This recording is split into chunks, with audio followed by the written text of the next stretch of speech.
ये आज से तकरीबन 30 साल पहले का वाकया है जो मेरे साथ पेश आया था। मैं अपनी नौकरी के लिए सखर आया था। यहाँ मेरे मामू रहते थे, तो कुछ दिन मैं उनके घर ठहर गया कि जब तक कहीं और मेरा रहने का बंदोबस्त नहीं हो जाता।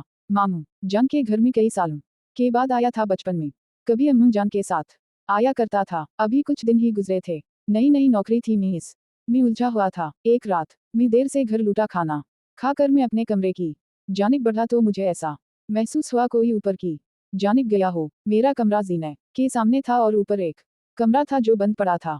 मामू ने मुझे पहले दिन ही वहां जाने से मना किया था। क्यों ये नहीं बताया था। मैंने भी ज्यादा ना पूछा, मगर उस वक्त कौन गया होगा वहां, ये सोचकर मैं ऊपर चला गया। कमरे के बाहर पहुंचा था कि अंदर से मुझे किसी के हंसने की आवाज आई। दिल बुरी तरह धड़का। फितरी तजस्सुस के बाइस मैंने दरवाजा खोला। अंदर कोई भी नहीं था।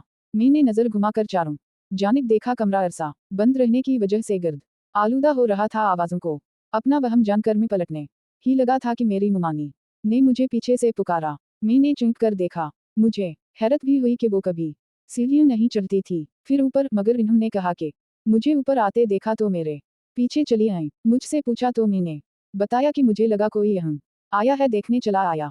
खैर, मैं उनके साथ नीचे आने लगा। अभी 2-3 सीढ़ियां ही उतारे होंगे कि मुझे महसूस हवा कि कोई मेरे पीछे फिर हंसा हो, मगर वह तो मुमानी थी।